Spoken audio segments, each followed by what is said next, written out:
I'm Travis Bader, and this is the Silvercore Podcast. Join me as I discuss matters related to hunting, fishing, and outdoor pursuits with the people and businesses that comprise the community. If you're new to Silvercore, be sure to check out our website, www.silvercore.ca, where you can learn more about courses, services, and products that we offer, as well as how you can join the Silvercore Club, which includes $10 million in North America-wide liability insurance to ensure you are properly covered during your outdoor adventures.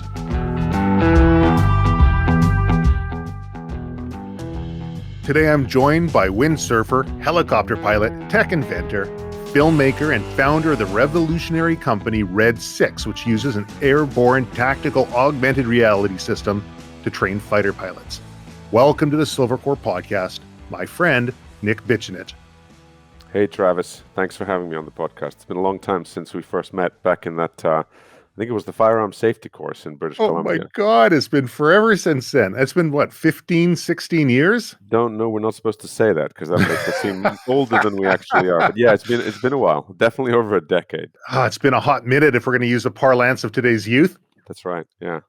And I remember helping you pack up to move down to LA, and that doesn't seem that long ago, but you've done so much with your time. Well, I guess since I first met you, and since moving down to LA, it's been just amazing. I don't know where to begin, but I think maybe a fun place to start would be where we first met, which would have been on one of the basic firearms courses that we have up here in Canada. Mm-hmm. And you did really well on that course, finished up the course and said, I'm looking for some more advanced training. Is there anywhere around that you'd recommend? And I jokingly said, hey, head over to Calgary. There's a 0 to Hero 1 week become a mercenary course. And before I knew it, you were up there with a film crew and it just kind of took on legs of its own. Did you want to talk about that?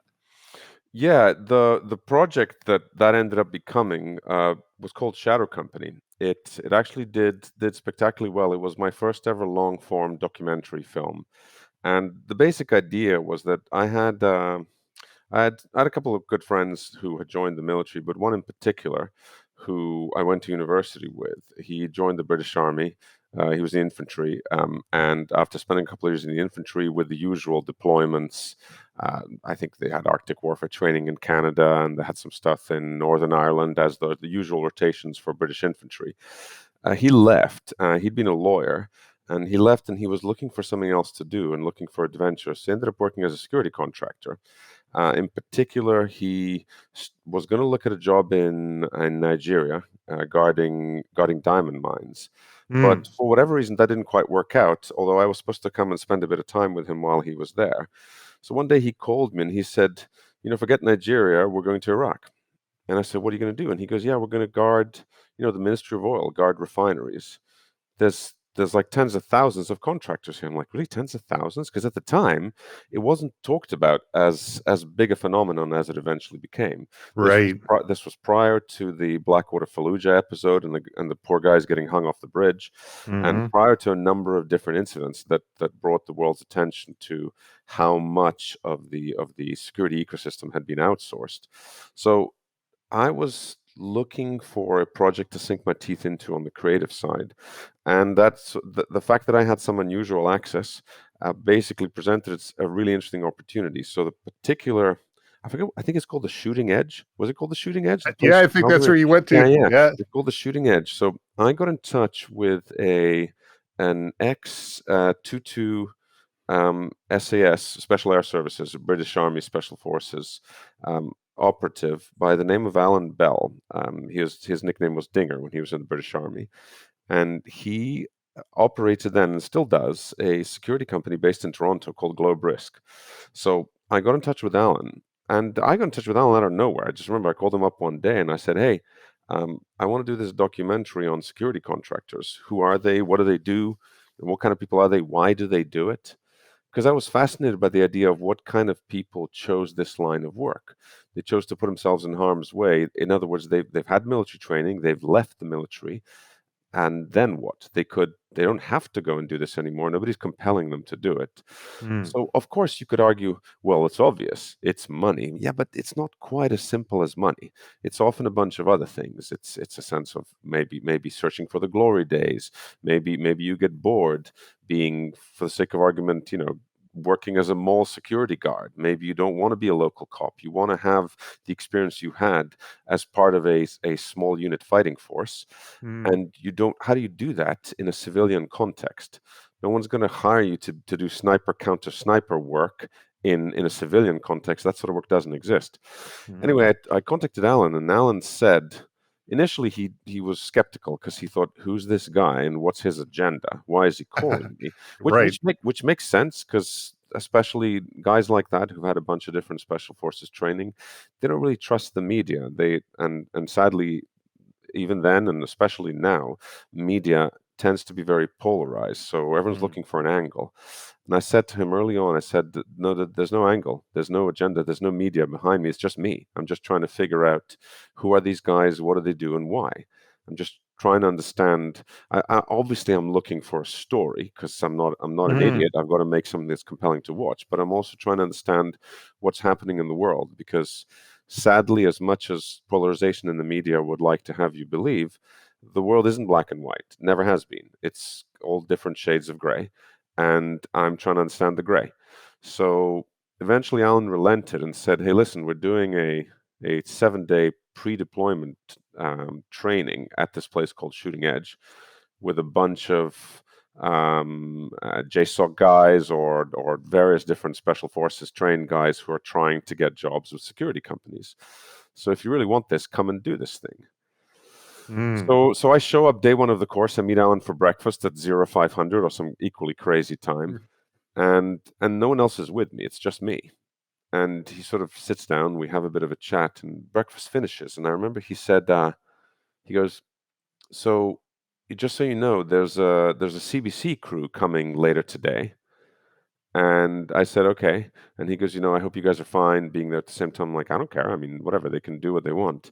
Mm. And so he says, "Wait a second. Where's your gear? Where's your crew?" And I said, "What do you mean? It's a 7-day course, right?" And he goes, "Yeah." And I said, "Well, I'm going to do all my interviews on day 7."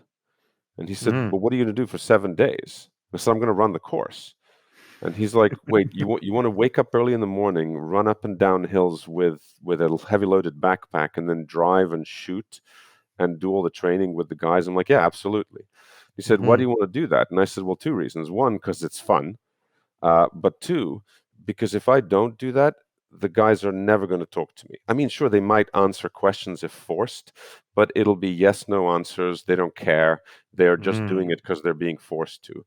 I want them to trust me and I want them to understand that I'm not trying to just exploit anything. I want to understand what they're doing. And the only way to do that, I mean, yes, there's a little bit of chest thumping alpha bullshit that happens, but that's necessary. Mm. So that means that I'd go off and run with them. And if I'm running up a pack of former special forces guys and I'm not in the end of it, I'm in the middle of it, and I start bitching them out to say, "Guys, I'm a journalist. What are you doing? Go faster." That's fun because we're all trying to get in this together. So from that perspective, I think that was a very, very sensible decision because by the end, I'm not saying we were best friends, but at least they knew me. They knew what Mhm. kind of person I was. They knew that I was either dumb enough or committed enough to go through the punishing schedule with them. So that meant that I got a lot more, shall we say, honesty and sincerity out of them because they understood that I gave a shit about the subject, Mm. and that worked out very well. Plus, I ended up becoming very close friends with Alan as a result, because he's just I can imagine he thought, who is this idiot who wants to put himself through this punishing course? But by day 3 or 4, he was like, okay, fine, and we become friends since. We've spoken quite a bit, and I've been over to stay with him. He's a solid guy. He's uh, Mhm. He's obviously it's been a long time since he's been on the ground and active, but let's just say that if push came to shove in most scenarios, I would still very much trust Alan because he's seen and done pretty much everything. Yeah, it's kinda hard to, lose that once you've Yeah, been through that. for sure. Um, so It went on. I mean, you go on Rotten Tomatoes. I think it's got an 85% approval rating, which is phenomenal. It's Damn it, it was higher before, but yeah. No, I mean the story of the movie, like to give you a bit more. So that was the yeah. very genesis of the beginning. As a result of that, you see, the bulk of the early initial cadre of deployment to satisfy the job requirements that came up in Iraq and Afghanistan to a greater or lesser degree in those days was filled with what was euphemistically referred to as tier one operators. In other words, XSAS, XSBS, SEALs, GSG9, like pick a group, and you could pretty much guarantee that the top tier guys were going to go and do a rotation there because the money was just too good. Mm, In some cases, sadly, it was actually eroding the ability of some high-end special forces unit to keep their stuff because mm, guys were looking at this going, hang on a second, I could stay on for another 2 years and make X, or I could make triple that with the same risk level if I just quit now because, hey, look, I've got my SEAL badge. I might as well leave the teams. I don't need to stick around. I'll go work for Blackwater for X rotations. And that's me done. Then I can buy my house and retire. mm-hmm, So there was definitely lots of stuff going on, but in what happened is after the initial conversations with Alan, that world is quite tough to break into in term as from a media perspective. Nobody trusts anybody. Certainly not members of the media unless they've actually worked with people before. It ain't going to happen. mm, So, but it's like a set of dominoes. One thing led to another. Knowing Alan and having a stamp of approval from him, certainly opened some doors. I was able to reach out to a guy called Cobus Claessens. Cobus is a former executive outcomes fire force leader and a former officer in the parachute regiment in the South African Defence Force. And he became a very good friend of mine over the course of a number of years. But in those days, I started talking to him initially, remotely, of course. Then I eventually met him in person in London. And finally, I spent a couple of weeks with him in Sierra Leone.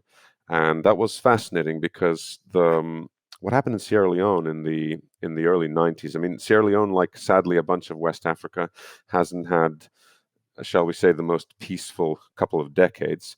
But in mm, particular, in the early 90s, a a group of, well, a mix of different Liberian and foreign interests decided to foment unrest inside the country, and lots of problems ensued. Chief amongst them being a guerrilla army that was funded, rebels, shall we say, so-called Revolutionary United Front, that simultaneously took over the diamond mines, thereby cutting off one of the biggest revenue streams for the country. The country ran out mm, of the ability to pay its own troops. The troops didn't have food. The troops then revolted and specifically went and joined the rebel groups. So the whole country's in disarray. They've got no ability to keep the peace whatsoever. Into the fray steps a group of uh, private contractors who, in those days, they openly called themselves mercenaries because, as far as they were concerned, that's what they were. They were mm, soldiers for hire. They came in and stabilized the country. Ultimately, they ended up preventing a genocide, and they certainly did it in a very explicit, aggressive, precise use of force way. There was no question about it. They came in there, and if people were causing problems, they killed them. mm, Um, Unfortunately, those are complicated environments to be operating in under international law. So mm, even though they were able to stabilize the scenario in ways in which the United Nations not only likely couldn't have done, but quite explicitly failed to do when something similar happened, both in Sierra Leone and in Rwanda, round about the same decade. Executive mm, Outcomes did do this in a way that, whether you argue from an ethical perspective whether it was correct or not, it saved hundreds of thousands of lives and stopped the bloodshed cold. mm, And Cobus was a key part of that, and I was fascinated by that story. And again, it wasn't I wasn't there to make comment on whether or not this was the right thing to do. I was mostly trying to understand the human angle. I was trying to understand what kind of people do this, what are they doing, and why are they doing it. So the movie ended up running the gamut of looking at aspects of, shall we say, North American contractors. So that would be companies like Blackwater and Triple Canopy, South African-focused companies like Aranis, and this was present-day stuff in the Middle East, and then some of the historical stuff, including Sierra Leone and Equatorial Guinea. And the initial Mm. thing that I made was a feature-length doc. The feature-length doc ran, I can't remember exactly, but around about 90 minutes. And it was incredibly well received. I ended up testifying in front of the US Senate as a subject matter expert on the usage of contractors in warfare. Hmm. And I ended up, a number of different channels asked to license the documentary. I said no to a lot of the initial deals. And one of the reasons I said no to a lot of the initial deals was ironically similar to why I had a bit of a falling out with the CBC. I don't know if you remember the story, but I was living in Vancouver at the time. And early on, when I put together the package for the documentary with some initial interview material, I came to the CBC and I thought, well, I don't really know how these things are made, but presumably you guys fund documentaries like this. Hey, let's see if we can work together. And they immediately said, "This is amazing. Let's do this. This is amazing access, and it's really timely, and we like the style.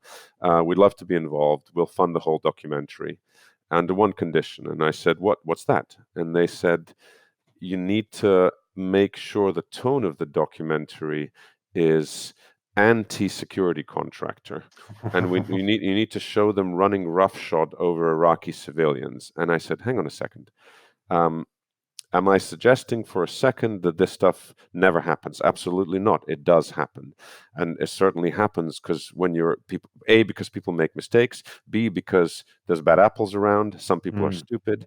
And Mhm. moreover, as I mentioned earlier in the talk, in the early stages of the recruitment cycle, the first jobs were always filled by very, very qualified people, but so many thousands of individuals were needed, the criteria ended up becoming relaxed. So you ended up with Right. guys who didn't have the right level of experience going over and screwing things up and getting, in some cases, themselves, in some cases, others killed in the process. Point being with the CBC is I said, my aim is not to vilify or to glorify, but the whole idea is that this is neither anti nor pro security contractor. And they said, no, this is pro security contractor by virtue of the fact that it's not anti. And I said, screw this. This is bullshit. I'm not doing it. Right. So I refused to work with the CBC for that reason alone. And it's kind of sad because the year after the movie was completed, cue a couple of years worth of traveling around war zones, doing lots of interviews, securing the right people, talking to some politicians and lobbyists in Washington D.C., the usual stuff that you would need to put together a story like this. Mm. And I was very proud of what we achieved. And finally, we submitted it to, at the time, it was the Leo Awards. I was trying to remember the name of the awards, British Columbia Right. Film and TV Awards. So it was a nice little, I guess, bittersweet victory against the CBC because there were 7 documentaries, I believe, submitted that year for the Best Documentary, Best Directing, Best Writing, and Best Editing prize. All other 6, other than ours, were funded purely by the CBC. We Mm. won in all categories. That's So it's fantastic. like, it's sad because the CBC really didn't need to take this position. They just did for, I guess, ideological reasons. But ultimately, what the I guess the quality of the storytelling and the fact that we did not take sides prevailed because people really liked it, and I definitely enjoyed showing the documentary, and I enjoyed the Q&As that went alongside it. For example, I when we did our theatrical premiere in New York, I did a Q&A afterwards, and I put on stage uh, a guy who worked for Blackwater and a representative of the United Nations. Now, Mm. these are not traditionally the kind of people you would see on stage together at any panel, but Right. I did that deliberately because I wanted to see what kind of discussion we could have, because I think both entities not only have a voice but deserve to have a voice, and there are discussions that need to be had with both elements of that ecosystem. So, Hmm. and I did that quite a lot, and I thought that was fascinating. In fact, at the world premiere, which was at the South by Southwest Film Festival, I flew out Cobus. I think it was his first high profile interview, and I flew out Alan Bell, and that was really interesting. There's recordings of that somewhere, just doing a kind of Very Q&A cool. after you see this whole movie. So in the end, for I'm sure that we'll be able to include a link here, but Absolutely. while initially, this is a little while ago, obviously this movie came Hmm. out. While initially the bulk of people were seeing this on DVDs, I don't know, many of us probably don't even have a DVD player anymore, but I got just to give you an idea of the enduring popularity of not just the theme and the subject, but also this particular story.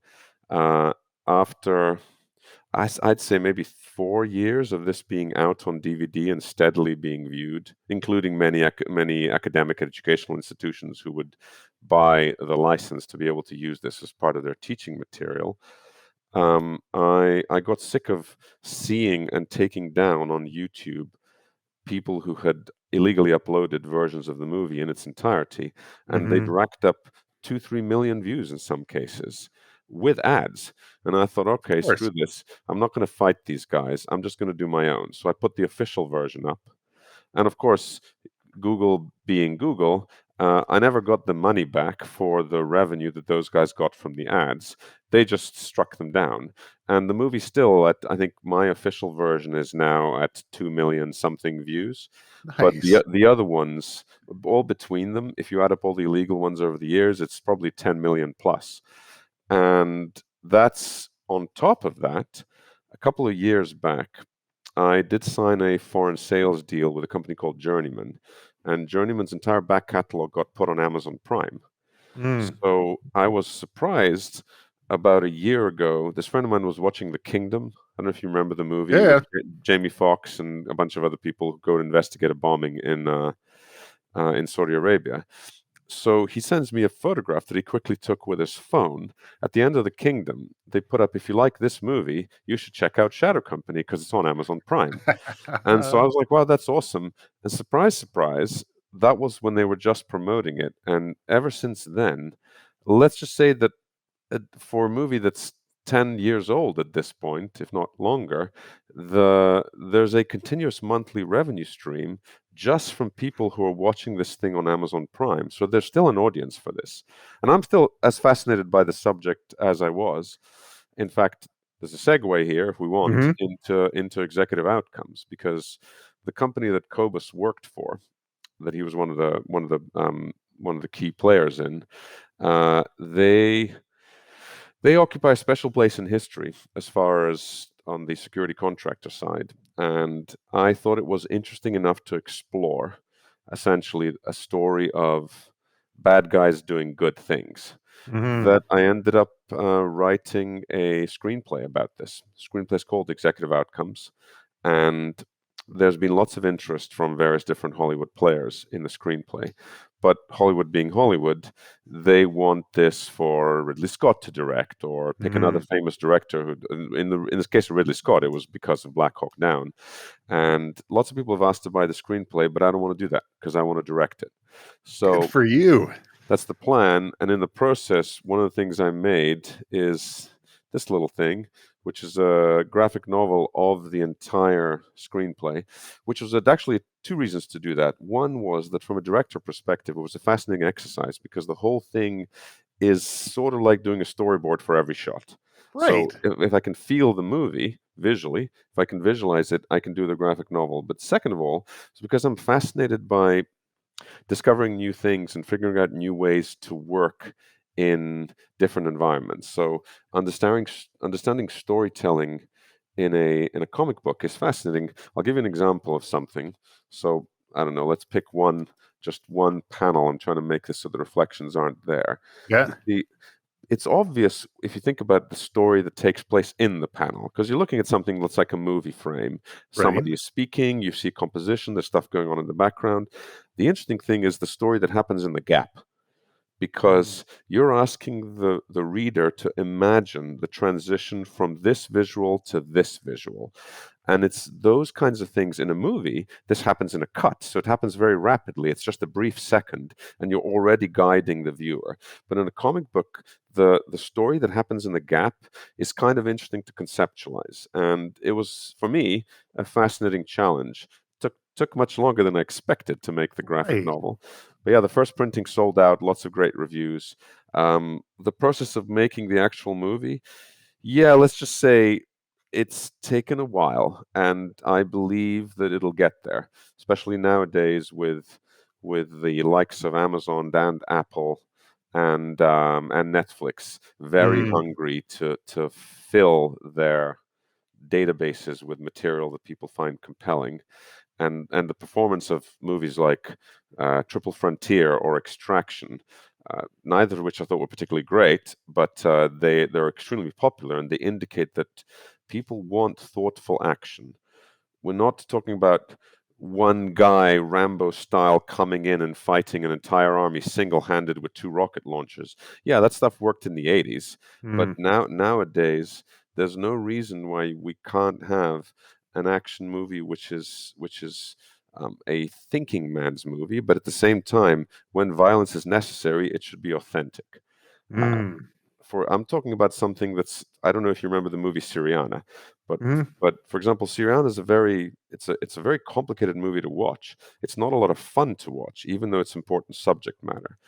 And I think that there's an unnecessary distinction. Like somehow, if you're serious, you're supposed to be serious. You're not allowed to be fun. But if you're a fun movie, then you are only really allowed to be fun if you're a superhero movie. You can't be a mm, fun movie about war. So I think there's scope here to make something that's a hybrid. That there's no reason why you can't have black humor inside a serious narrative about dysfunctional foreign policy. So that's my mm. plan. My plan is to stay true to the style that I established from the narrative dynamic of the documentary, and make a drama around that. But we'll see. Hollywood takes a lot of convincing, one step at a time.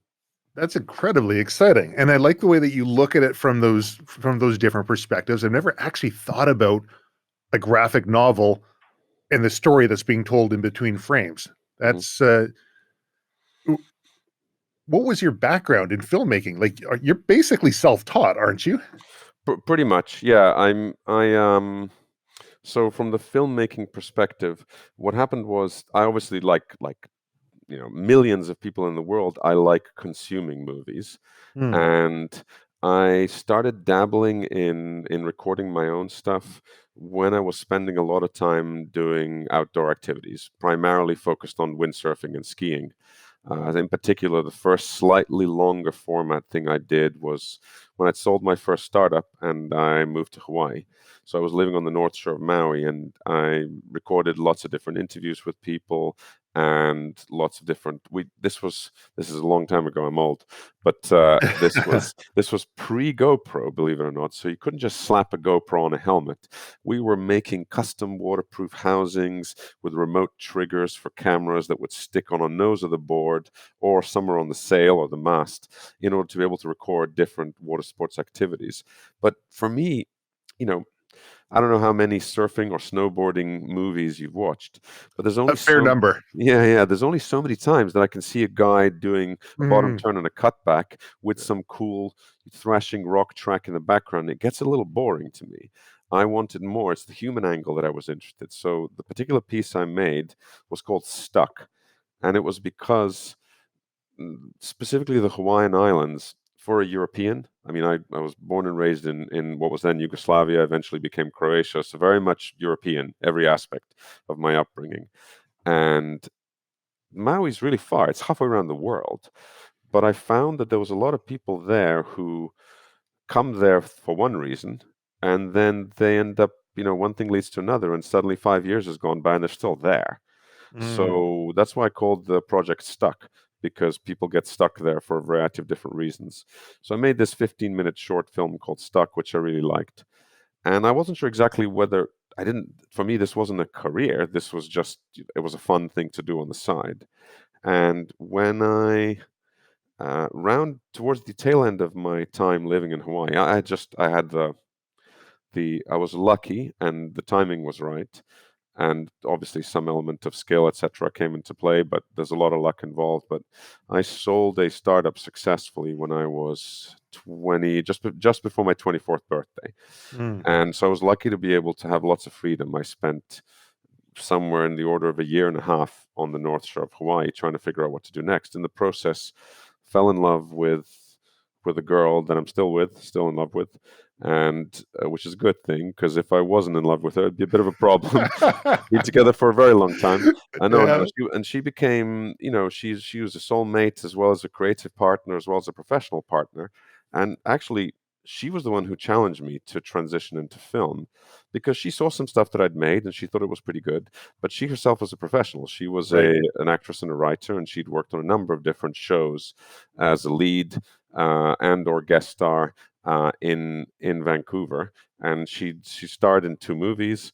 And so at some point, I think after she listened to me bitch about the third project in a row, saying this was bad, it should be done like this is not interesting, here's how it would be better, she said, you know what, why don't you stop criticizing other people's work and make your own? And I went, but oh, that's right, I don't actually have a comeback to that. So I didn't know. I mean, you said self-taught. I mean, behind every, as the joke goes, behind every great man there's a something. Behind Mhm. every filmmaker there's a team of creative collaborators, and Mm. some of them are people who perhaps gave you input along the way but weren't actively involved. Some of them are people who give you feedback during the edit and help tighten everything up. But in some cases, whether it's the sound guy or the DP or someone who's just advising as the project's being made, no, there's no such thing as a one-man show on the filmmaking side. So Mm. yes, I carry the credit of director and writer and producer and editor, but let's just say that there was a lot of people involved to help make that documentary as good as it was. But yes, it was definitely a baptism by fire. So whether it was from the equipment perspective or from the scope, because it was very ambitious, shall we say? I Yeah. mean, just to give you an idea, I was, when I edit, I often edit to music. So I put music in to help drive the rhythm of the piece. So by the time the documentary was finished, there were 14 commercial music tracks in there. Now, normally, what people do is if you're a normal low budget independent filmmakers, you go, okay, well, I've got these commercial music tracks, but I can't just go out and get the Rolling Stones because that's too expensive. So I'm going to swap it with something that kind of sort of sounds like it. Yeah, well, I was stupid enough to not do that. So I took my, actually that's not strictly true. Some two of them we swapped out, but because we couldn't get the rights. Mm. But what we ended up doing is I ended up learning, let's just say, more than I expected to about rights and negotiations and likeness rights and dealing with lawyers to get releases. But in the end, we ended up, I mean, we interviewed Stephen J. Cannell, who was the creator of the A Team, and we Mhm. had a sequence in there which had the A Team opening theme tune and the opening titles. Right. And I didn't want to drop it because I thought it was important. This particular sequence of the film discusses how the concept of mercenaries is treated by the media and what role that plays in the way they're perceived. So I Mm. thought it was fundamental to the structure of it. And but phoning up the studio and saying, hey, can we have the license to the A-Team theme tune, was met with a resounding no. But Right. slowly but surely we wore them down, and that ended up, I had to talk to Mr. T's manager. I had to talk to Dwight Schultz, who played Howling Mad Murdoch. Mhm. I talked to Dirk Benedict himself. He played Faceman. Yeah. And I can't remember who played Hannibal. George Peppard, yes. George Peppard, unfortunately, is no longer with us, but yes, his estate willingly licensed all this stuff. So it took a while, but we got there. So yeah, that was definitely a very interesting couple of years of my life trying to understand the hard way, shall we say, how to tell compelling stories. But however much effort it was then, as I mentioned with the Amazon stuff that's happening to this day, it goes to show you that if you I think if you make something, if you're a discerning judge of your material, if you make something that satisfies your standards, then you can hold your head high. And even though it's possible that I could have made a lot more money if I had played to one side of the political equation and made, for example, I don't know, either an extremely right-leaning hoorah pro-war gun movie, or Mm. the other way around and made extremely left-leaning war is hell and these companies are all evil, perhaps I could have made more money, but I didn't want to do that. I wanted to make something that I felt was honest and sincere, and I'm glad I did that. Well, one thing I've always kind of wondered, you get a pretty famous person narrating this video. hmm You got Gerard Butler doing the narration on that one. So there is a backstory here, Yeah. and since I don't want to embarrass her, there's a girl involved in this mix. So Okay. let's just say a long time ago, someone who I knew fairly well, as one might when one is young and single, happened to know Jerry. And she just said, "Oh, you should meet Jerry. He's a cool guy." Now, this is way before the movie was being made. So I met Jerry in a strange context in a nightclub in London. He was very friendly. I think he was up there shooting some movie about dragons. I can't for the life of me remember what it's called, but I'm sure I will. But anyway, so he's shooting this movie about dragons, and he's very, very friendly to me, and we stay in touch. And so when I'm thinking about who would be a great guy to narrate this, I thought, I need this kind of husky, weathered voice, and it would be kind of cool if it was an accent. And what about if we got someone Scottish? And I didn't think, oh, Jerry. And then randomly, I can't remember why he popped into my head. I think I remember. Dominica was invited to some gifting lounge. Gifting lounges are these things they Mhm. do for actresses and actors where companies give them products in an attempt to promote and spread the message. She invited to a gifting lounge, and Jerry was there. And as I started talking to him, I'm like, that voice, that's what I need. So I said, "Hey, do you want to do this thing?" And he goes, "How much money do you have?" And I'm like, "I don't have any money. Just do it, you idiot." And so he's like, "It doesn't work that way." And I'm like, "Dude, it's going to take you like 40 minutes to do it. Just shut up and do it." And he's like, "Okay." And I'm like, "I can't believe that worked." So so we get him in the studio, and of course there's a big sign that says no smoking in the studio. And the woman who's the manager, who's effectively producing the shoot, this particular recording session, she comes in and she goes, "Yeah, you're not allowed to smoke." And he just looks at her and lights up a cigarette and continues. And she goes, "Okay." So she she just walks away. And as it happens, the kind of the tobacco rasp, I think, is helpful because it Mhm. ends up sounding more authentic in this case. So he did a great job doing that. I mean, he didn't really need much direction at all. If anything, what we needed, because it was being done pretty quickly, is he needed a little bit of explanation of the terms and the context. But I Mm. mean, the dude's a very, very experienced performer, so he understood from reading it what we were trying to do. And I think he was very happy with the final work. I mean, as I said, he didn't do this for money. He did it because he thought it was an interesting story and he wanted to contribute. And frankly, it wasn't that much effort for him to just read a bunch of stuff in character. That's amazing. It's, when I look at your life and I keep seeing things popping up, I was hmm looking for that video because at one point I saw a video of you actually you're testifying before Senate, I think it hmm was. That Yeah, what was that I couldn't find it again. yeah, that video does exist somewhere. So what happened was I uh, I was trying to get as much awareness of the documentary as possible. So I went to the media liaison. I sent a copy of the documentary to the media liaison of every senator, both Democratic and Republican, uh, on the Senate Arms Subcommittee. And all of them got back to me, essentially saying versions of the same thing, which is, "This is great. Can we have another 20 copies of this? Because we want to use it as training material for all of our Mm. interns and our other stuff.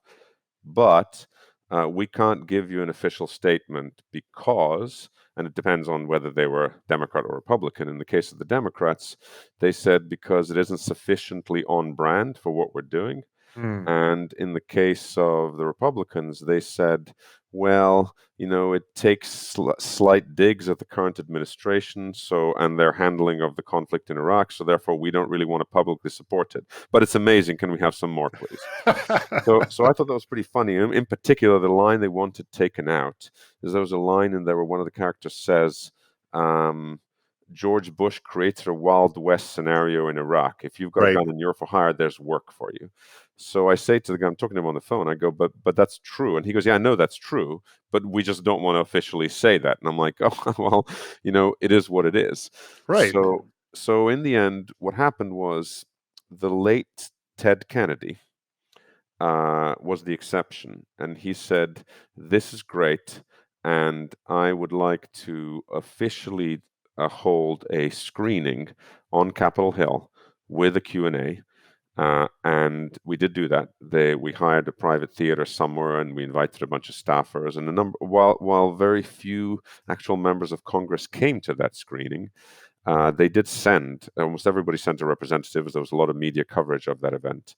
Congresswoman Jan Schakowsky, I believe, was the main person who was there at the Q&A. And then, as a result of the response to that screening, there was an actual event. I forget what it's called, but I guess it's a testimony. And that was a testimony in front of the U.S. Senate, and that was the so-called subject matter expert testimony on the usage of mercenaries in Iraq.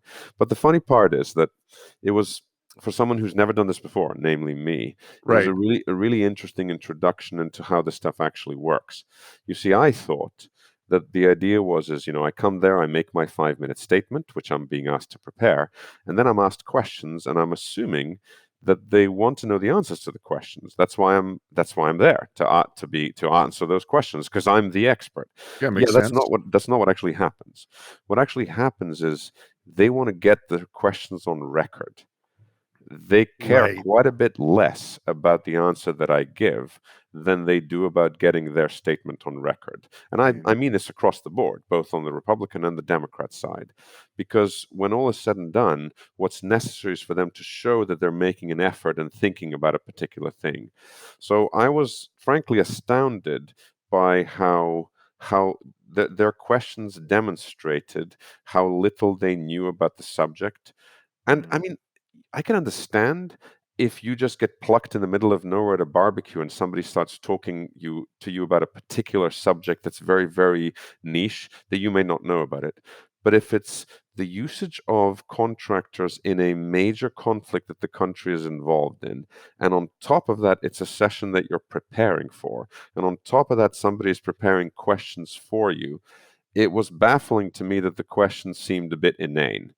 And that's why when I look at, for example, I don't know, the testimony of people like Mark Zuckerberg, or when various different executives are called in front of Congress and the Senate to testify, and I look at some of the daft questions that are asked, I don't even roll my eyes anymore, because I remember what it was like for me. And when I thought, wait a second, you're asking something that doesn't make any sense. That means you fundamentally misunderstood what the problem is. I believe, I don't Mhm. remember, it's been a long time, but I believe the opening line of my 5-minute testimony was that it's baffling to me that the highest level of lawmakers in this land are asking for expert testimony from a first-time documentary filmmaker, whereas it should be the other way around. Right. uh, and I mean, let's just say I didn't anticipate ever being invited back, put it that way. So I had nothing to lose. I just thought, I'm just going to say my bit, and Good I'm for going to you. answer the questions as best I can, and we'll see what happens. Good for So yeah, you. I don't know that I'd make a good politician, but that wasn't why I was there. I was there because I thought I'm going to answer questions, because that's what I believe I'm here for. That's a whole different stage on the political Yeah, level, isn't it? yeah. Now, you also did something with Vice documentary, didn't you? That was on the Boko Haram. It was, yeah. So what happened as a result of working in and around this space of contractors, as I mentioned, I became quite close to a couple of individuals, chief amongst them, Alan and Cobus. And one day, a couple of years had gone by, and one day I received this call um, from Cobus saying, "Hey, listen, there's a contract coming up, and I need some media coverage for it." And I said, what does that mean? What's a contract? And he's like, well, and he's being evasive but also careful. But Mm. he eventually does reveal that the Nigerian government has contracted with a group from South Africa to essentially stamp out the Boko Haram problem in the run up to the elections. Now, as it happens, the president lost those elections, the president who had contracted with them, which created all kinds of problems for contracts and payments. But that's well beyond the scope of this conversation. But from Mm. my perspective, what was fascinating for me is that knowing ahead of time that there would be activity which would be fascinating to explore from a storytelling perspective. So while between that initial conversation and the actual deployment of the crew on the ground, I think 2 or 3 months passed at most, perhaps even less than that. But let's just say that I ended up having to rapidly put together a crew as well as structure a story as well as find a broadcaster. In this case, Vice was a really good fit. So the hunt for Boko Haram, I believe, is the name of this piece, and it's easily findable. And I ended up, for a variety of different reasons, primarily to do with my green card. For those who don't know, when you're in your final steps of getting your green card, you can't leave the country. Mm. So, and I was literally 2 or 3 weeks out. If I'd left the country, I either had to get it, in which case, if I got it, I could be involved on the ground in this project, or I had to wait, because if I left prior to getting it, the whole cycle resets, and I might have to wait for another year or two before I got it. Mm. So I had to quickly find someone who was dumb enough and brave enough to run point instead of me, and I found a guy called Kaj Larson. So if you do look up this piece, a former Navy SEAL called Kaj Larson, who'd done a couple of stints at Vice News. I set up the entire project, hooked everything up on the ground, and controlled the whole thing creatively remotely. But if you do look up this piece, you won't find me on screen. You will find me as an executive producer of the project. But yeah, there was lots of conversations since about doing various different things with Vice. Vice has changed quite a lot. The Vice doesn't take anywhere near as many risks as they used to in their material. Mm. They've become too big. But it was certainly fun to get involved in that project, especially because I remember a couple of unusual things happening. For example, uh, um, Kaj and I and Kobus and I would communicate quite regularly, and one day in the middle of the night, like about 2 a.m. or something, phone rings, and I answer the phone because I don't know what's going to happen, and there's an active project in an active war zone going on. So, Mhm. for all I know, there's a satellite phone call coming in, and I need to answer it. So I answer the phone as Department of State, and I go, "Hey, what's up?" And they go, "Are you Nick Bitchnich?" And I go, "Yep." And they said, "Yeah, one of our assets is missing in Nigeria." And I go, "I'm sorry, what?" And they said, "Yeah, one of our assets, Lieutenant Commander Kaj Larson, is missing in Nigeria." And I'm like, "What do you mean missing? Define missing, because my next check-in with him is in 3 hours." And he goes, "Yeah, he missed his last check-in." And I go, "Not with me, he didn't." And as far as I'm concerned, he's not there on an active government mission. He's there on a Vice project. And he said, "Yeah, that's right. Something, something, something." The point is, they'd lost track of him. Turns out that the reason this happened is because some girl that Kaj was semi-involved with at that time, he told her he was going to call her at a certain point. He didn't call her. She didn't answer the phone. She went bananas. She thought something happened. She pushed the panic button, happened to know someone at the Department of State. All of a sudden, 1 + 1 = 1,000. So I thought it was a fun. It was pretty funny that let's just say that domino effects are or butterfly effects are quite a real thing in this scenario. So yeah, lots of interesting side stories. The tail end, Vice is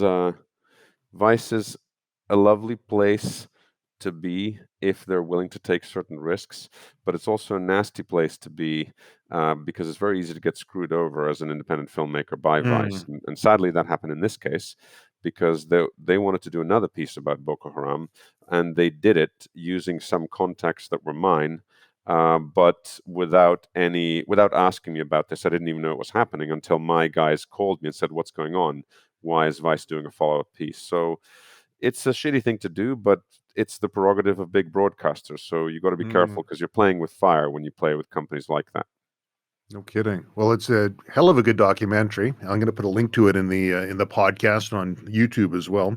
Mhm. Uh, Very interesting. Same with the executive outcomes. I mean, that was what 125, 150 professional soldiers that stabilized an entire country. Yeah, it was 150 versus 15,000. So a little bit Magnificent Seven-esque, but Right. uh, but obviously, one side just had AKs and they were kids, and the other side were highly trained soldiers with gunships. But nonetheless, it's not a normal scenario by any means, and Mhm. it's that very thing that makes it a fascinating story to explore. So I'm definitely looking forward to telling that story on a larger dramatic scale. So if there's anyone here who knows people at Amazon, tell them they should make a movie version of this because they should. It's ready. Absolutely. So then I watched Echo Echo, and that was a neat venture that you started working on. But I Mhm. think Apple's Find Me kind of messed with that one a little bit. But Yeah, it seemed like it was completely different from all of the other things that you've been doing. You seem to be able to pivot really yeah. well. They, I mean, there's a term, Renaissance man. It sounds a little bit sort of lofty, but what it really means is that I like to skip between the left and right side of my brain. Mm, One side is quite technical, the other side is quite creative. So the creative side is constantly looking for stories that I find interesting, to read about, to be a part of, to create, or I want to essentially, when I read something or watch something that I'm curious about, I like the way that makes me feel. The curiosity is vital to driving me, to making me want to wake up every morning. I constantly want to learn. And when I do that, I want to share that with other people. Sometimes it's as simple as going, oh, look, here's an interesting story. Here's an interesting Medium post. Here's an interesting podcast. I'm going to share it with my friends.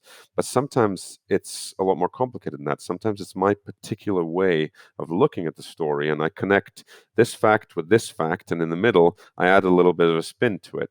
So that mm, often meant that sometimes I would write about stuff. I did write on Medium for a fair while, and mhm, sometimes it would require more than that, whether it was making a documentary or creating a product or creating a company, or in this case, writing a screenplay for executive outcomes. So, but they were all very similar things. So in the case that you mentioned, which is Echo Echo, this was a couple of different things. One was that I was frustrated with Hollywood because Hollywood, there's a bit of a catch 22 inside a catch 22 in Hollywood, whereby it doesn't matter how good your material is, there's got to be a reason why somebody will give you the money to make a project.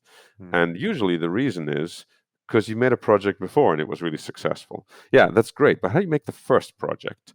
Because it's all well and good if you've just directed, I don't know, Iron Man 3, and they go, hey, we're doing Iron Man 4. You want to do it again? Well, surprise, mm, surprise, that bit's easy. But how do you get the first one? And it's always an interesting problem because either you have a shit ton of money, so you do it yourself, or you're the son or daughter or husband or boyfriend of somebody mm, super famous, and you effectively get them to be in it. They do it for you, or you know a famous director, or you know a famous producer. It's very, very rare that you can just brute force, to use a sort of a computer security term, you can mhm, brute force your way to getting a project greenlit. So I was slowly but steadily learning the ropes of how to make things happen in Hollywood. And ultimately, I got frustrated waiting. And I decided, well, hang on a second. Perhaps Silicon Valley is a little more meritocratic because in Silicon Valley, if you come with a good idea, you really only have one level of gatekeeper. mm, If you need money for the project, if you can convince a venture capital firm, and usually it's either a junior partner or senior partner, depending on the size of the firm, but it's usually only one or two levels of pitch meeting that you have to go through, and you can get a seed round funded, whether it's depends what you need, $250,000, $1 million, but up to $1 million worth of initial funding rounds are not uncommon if you Mm, know what you're talking about, and if you have a compelling enough product that you can articulate correctly to investors.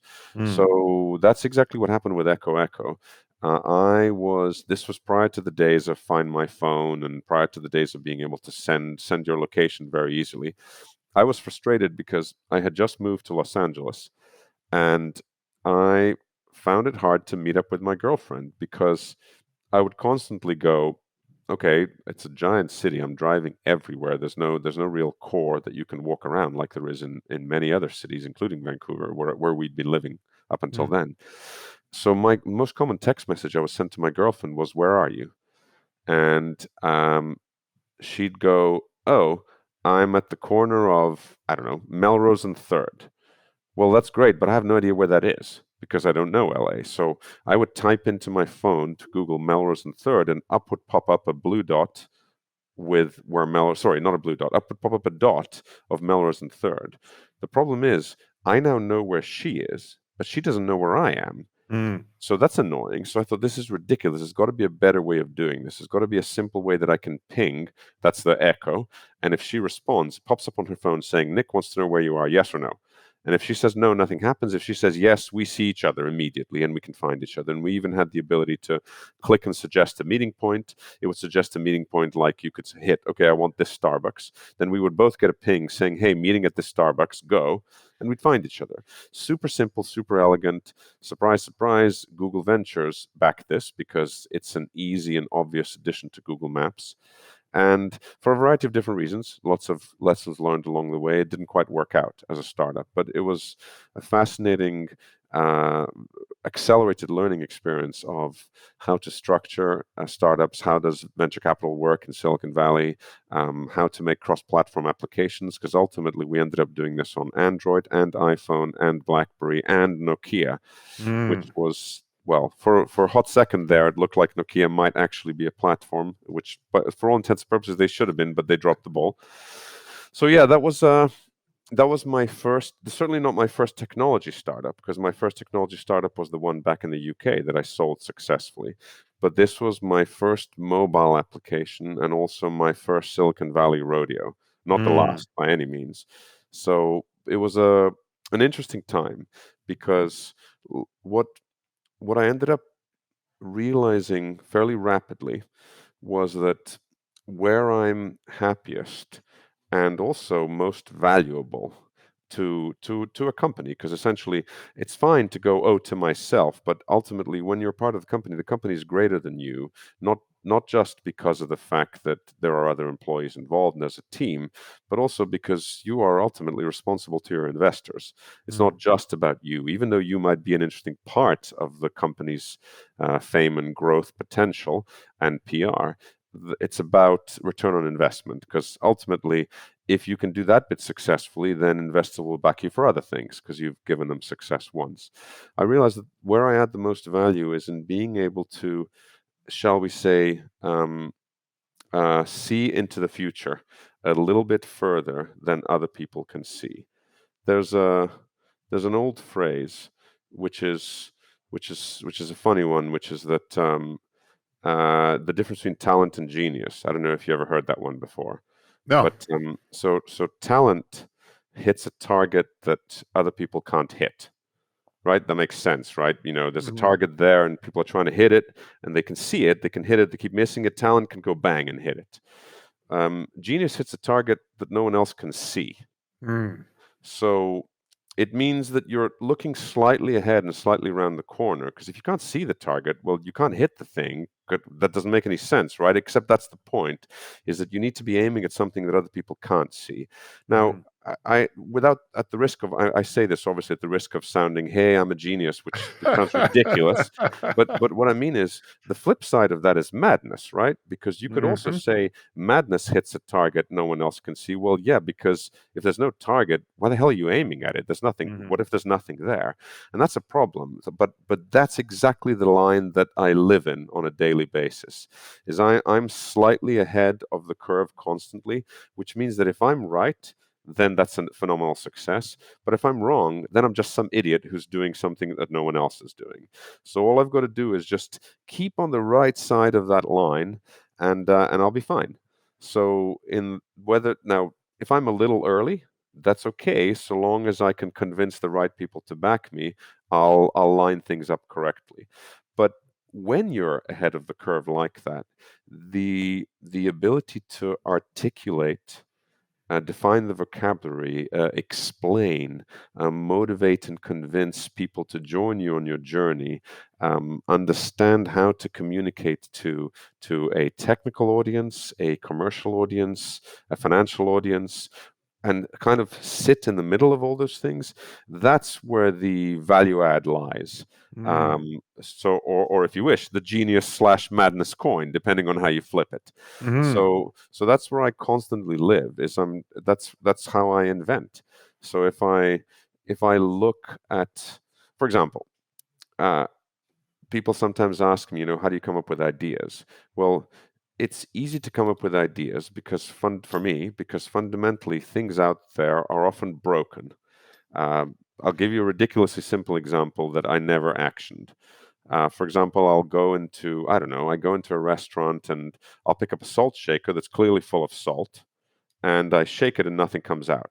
And I look Mm. at it again, I shake it and nothing comes out. Then I unscrew it and I realize that because of condensation, a bunch of salt, we've all seen this in our lives before, a bunch of salt is kind of coagulated near the top and it Mm. won't come out. And you scrape it out and then you shake it and then it works perfectly. Right. And I look at that and I go, how annoying. There's a better way to solve this, but I don't care enough. So I put the salt shaker down, I eat my food, and I carry on with my Mm. life. But that's a simplistic example of an idea, because if in the middle of that idea, sorry, a simplistic idea generation process. If in the middle of that process I go, I do care about this. I want to solve this because I really care about salt shakers. Hmm. Again, I'm giving a ridiculous example. That's where the ideas come in. So one example, if you'll permit me the segue, is Absolutely. is I was is this hoping you're going to talk about this. this little camera over here. So this is the Zcam E2. Yeah. And there are multiple different versions of this, but the key thing to remember, forget about the lens and forget about the battery. In fact, let's pop the battery off. In fact, why don't we just pop the lens off also? So the camera body itself is pretty small. It's essentially a sensor or some compute unit in there, and then everything else is just the bare minimum. It's a giant heat sink. It's a blob of Mm. metal because the chip gets quite hot, but that's really all you have. So Zcam isn't the only company that has a camera in this kind of form factor.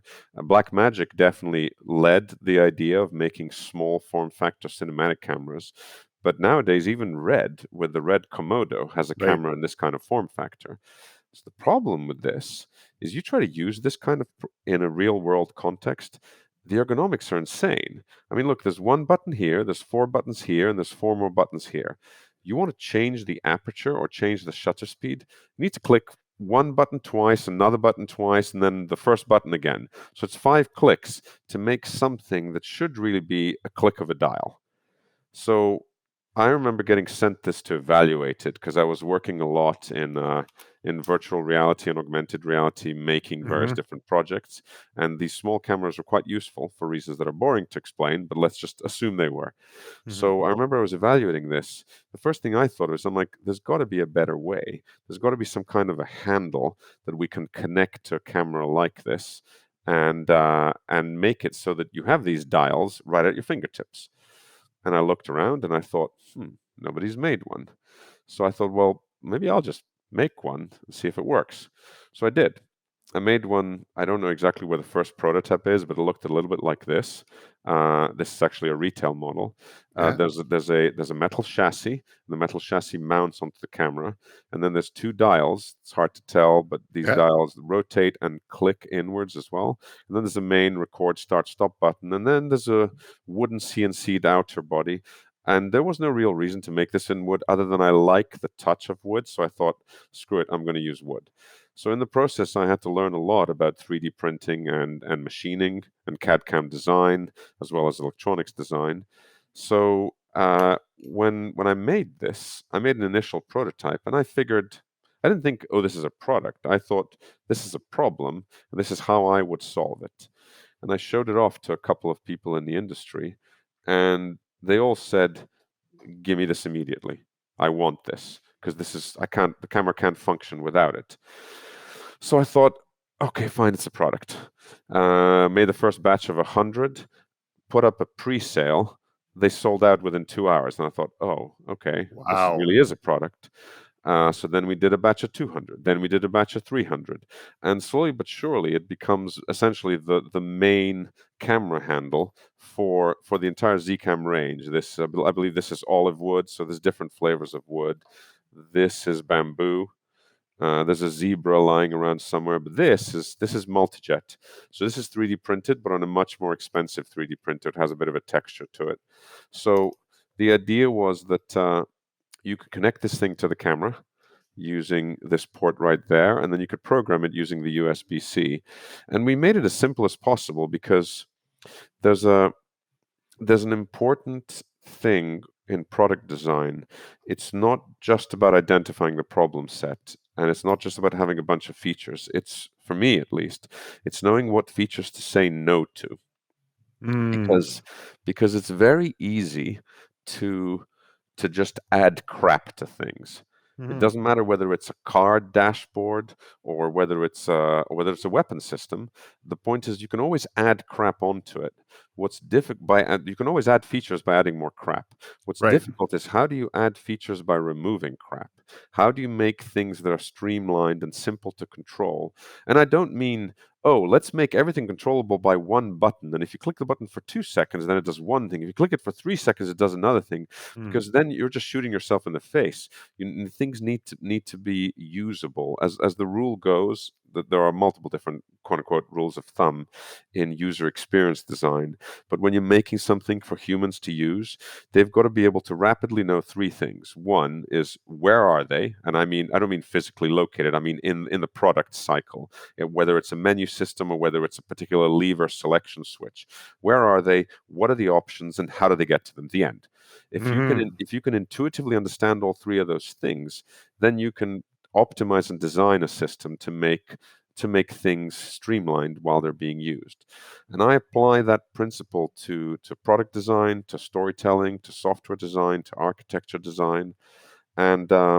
And this was, so for me, as I said, this whole thing started because Nick got a pepper shaker, except it wasn't a pepper shaker, it was a Right. camera that didn't work like I wanted it to. And I thought, this is a solvable problem. But in this particular case, I cared about solving the problem enough to make a prototype. And the market told me the rest, namely, we want this thing to exist. And that's how that product came into being. But the main overall through line here is the one about invention and product design, namely, Mhm. invent things that you actually care about. Even if somebody presented to me, I don't know, hey, look, here's the greatest way in which you might be able to change car tires more efficiently. It'll be 20% faster than changing a car tire with your jack. I would just go, I don't care enough about the problem. So if from my perspective, if in terms of words to impart to people who are curious about solving, because a lot of people out there who are practically oriented solve problems in different ways. If you care enough about something, for me, when something happens once, it's an accident. When a problem happens once, if it happens more than once, that's not just a coincidence. That probably means that this is a problem that needs to be solved. And then it's a question of, so A, something happens more than once, B, I care enough to solve it. Now, somewhere in there, if you're actually trying to be a good businessman, C would be other people also care enough about this Right. problem. Because it's all well and good. If you have all the money and the time in the world, you can build a custom product for just yourself to use. But a lot of people don't have that, including me. So even though this was a fairly simple product to prototype, nowadays between 3D printers that you can get on your desktop and perhaps some 3D printing studios and people you can find online to outsource some CAD/CAM design, you can make an initial prototype pretty quickly. But making something at scale is quite a lot more complicated. It looks like you leaned on your firearms background on that design as well. Did you copy any pistol grip for that one? As it happens, no, there was not a pistol grip, but firearms demonstrate the necessity to have a very, very acute focus on design efficiency. There should be no random bits hanging off your firearm that are not necessary. When you see the guys at the range that have like 6 different flashlights and infrared pointers and all kinds of Mm. slings, chances are they're not actually an operator, because people who are operators tend to have something extremely streamlined. If there's no if there's no specific reason for something to be on your firearm, a very, very specific reason, it shouldn't be there, because it's just going to snag or catch or break. So there are, while we may not have used any specific firearm pistol grip in the design of this, I would certainly say that the efficiency of design of the way in which some firearms and firearms related products work was an influence in my approach to simplicity of design. There So you go. I gotta wonder, Hmm. riding that knife's edge between genius and insanity, Hmm. that's gotta be stressful at times. I mean, if you care about what other people think, I guess, and if you're in the process of trying to sell your ideas or sell your concepts, there's going to be a certain level of caring what other people think. Is that Um, stressful for you? And how do you deal with it? so that's a big question in general, because there is definitely people who I'm friends with who say, "How do you handle the roller coaster ride Right. of not having money, then having money?" So for example, if you want to play games in the startup world, you either have a crap ton of money and you don't care, which is definitely not the case for me, or you accept the fact that you're going to be doing this. Mm. And what I mean by that is that there will be times when, for example, you know, um, on a given day, a couple of years ago, I might have said, "Hey, this is awesome. We got Google Ventures involved. We just closed $1.5 million worth of venture capital." Mm. And to the untrained person or inexperienced person, they might go, "Wow, you just made $1.5 million. You're done." Well, no, I didn't make anything. The company raised $1.5 million. That $1.5 million has to be used in order to rapidly try to gain market traction, develop the product, pay a bunch of salaries for people. And guess what happens when you're the CEO of a company? How much of a salary do you draw? The answer is not that much. Because, yeah, sure, you can draw a little bit, Mm. but not only is it something that's a little bit tough to justify, because if you're trying to make your company succeed and you've got a small amount of money to do it with, putting money in your pocket isn't necessarily going to help your company succeed. Of course, you need to be able to survive, but it's in addition to you as an ethical individual finding it difficult to do that, it's also frowned upon to do that. Mhm. If you line your own pockets and the company tanks, investors are going to look down on you and go, "Buddy, that's not really how this is supposed to be done. You are be less likely to pull investment again." So what I'm trying to say is, if you want to play in this space, you've got to be prepared for the fact that on your personal net worth is kind of a yo-yo. So on Mhm. paper, you might be worth a lot of money because the stock you have is very valuable, but you can't sell that stock until there's an acquisition event or an IPO, or somebody else wants to become involved in some way. So Mhm. the first and foremost, the most important thing from a stress perspective is to be able to uncouple, in my opinion, your stress from your financial net worth. Now, that is a very easy thing to say, but a much harder thing to do. And it's certainly a lot harder to do if you have dependents. So, for Mhm. example, if you have a wife and 2 kids and you've got to put a roof over everybody's heads and you've got to pay for all their food and you're concerned about what's going to happen and what if you get injured, who's going to pay for medical, etc., etc. These are all real stressors that people deal with in various different ways. So there's a reason why they say that startup is a young man's game, tech Mhm. startups at least. That young doesn't necessarily mean young in age. It means, I mean, I was born in 74, so I'm, what is that, 47, 48? I don't even know anymore. I stopped counting at 40. I just figured 40. I'm the same. I'm older than 40. So so they what they mean is not necessarily young in age, they mean young in attitude. Because when you're traditionally, when you're in your mid 20s, you're more carefree. You don't, you go skiing and you don't go, oh shit, if I turn left here too aggressively, I could hit the rock, I could blow out my knee, I could do this. You just go. You just do And it. and most of the time, the just do it bit is what gets you through it.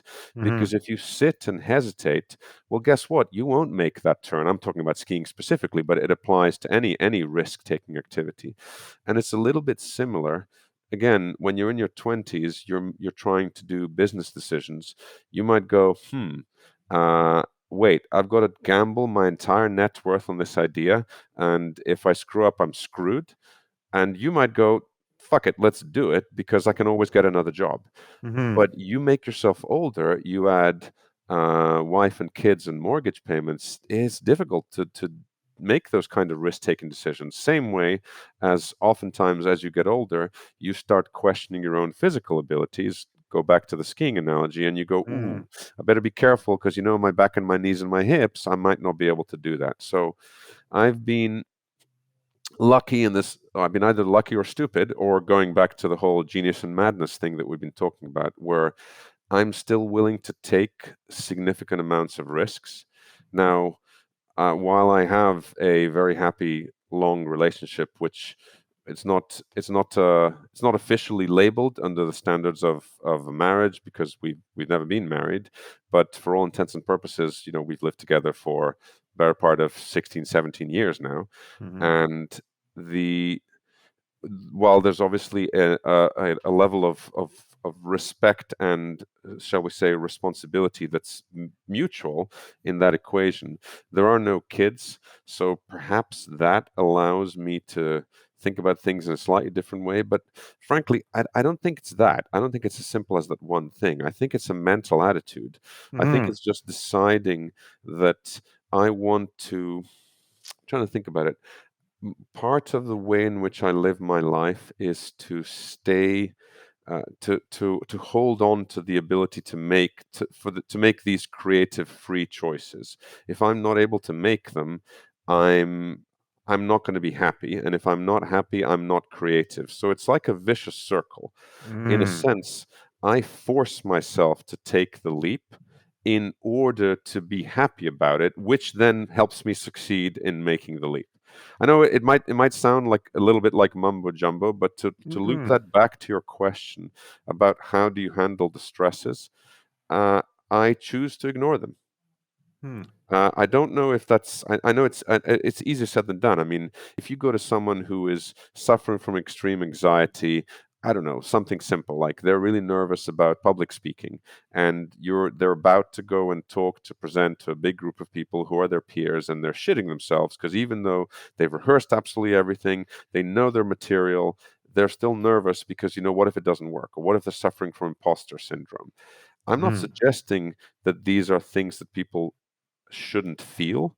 They're completely natural. Having the butterflies, being nervous when you're being tested, when there's a magnifying glass in front of you and you have to perform. Everybody's nervous. Anybody who tells you that they're not nervous, they don't care, they're lying. I don't Hmm. care if you're LeBron James or anybody else, professional race car driver, professional athlete, very experienced politician. Everybody's always nervous when they're being examined. The question is, can you harness that energy and just go, okay, I'm going to take this and I'm going to work with it and use it. Use that anger and use that adrenaline to focus. You have to learn to enjoy it because if if you are nervous about it and you're scared of it, it's just going to make it worse. There's Hmm. this is a slight aside to a story which I know you didn't ask about, but I'll tell you anyway because I think it pertains, Yeah. and it's to do with my dad and how my dad passed away.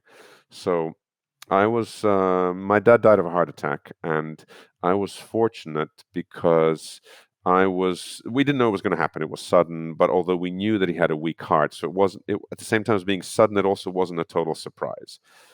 He'd had mild heart attacks before and a mild stroke. He was a diabetic. He'd had two stents installed. So it's not like it came out of nowhere and he got hit by a truck, but nonetheless, it was a surprise. And fortunately for me, I was able to spend 2 weeks with both my parents. I was on holiday at the time, and this happened at the very last day. So we'd had a really great time. We'd spent a bunch of time together. And the reason I bring up the story is because I remember in the weeks and months afterwards, both my friends and my mother would frequently ask me, "How do you? How are you handling this? How are you not freaking out about this? How are you not freaking out about what happened?" And I said, "What do you mean?" And Mum would say that she finds herself, waking up in the middle of the night and suddenly remembering the last few moments. And then she tries to hide it and stop thinking about it, but she can't. And it bubbles up again, and then it takes over, and she gets completely consumed by it, and she gets really sad and upset, and she can't handle normal life. And I said, "That's interesting, Mum, because the thing I think you're doing wrong, or at least wrong is the wrong word. The thing I think you're doing different, which is a key thing, is you're trying to not feel it." Hmm. And she said, "What do you mean?" And I said, "The story you just told me, you said that you start thinking about it and then you try and force yourself to stop." And I said, and she goes, "What do you mean?" And I said, "Don't do that. Just think about it fully, every detail." And she says, "I don't understand, but that's horrible." And I said, "No, no, no, it's not. Think about it. If I, because what happened to me is, of course, I would think about it. I was there when it happened. I gave him CPR, waiting for the paramedics to arrive, and I was unable to restart his heart. And when I start thinking about it, I do the opposite of trying to stop. I think about every detail. I think about the noise and the rasping of the breathing, the rhythm of the chest compressions, the cracking of the ribs, as you'll hear under the pressure of the chest compression. And the reason I think about it is because then it's mine and I Hmm. control it. Whereas what Mum was doing is she was trying to hide it, which meant that it controlled her because it would constantly keep coming up.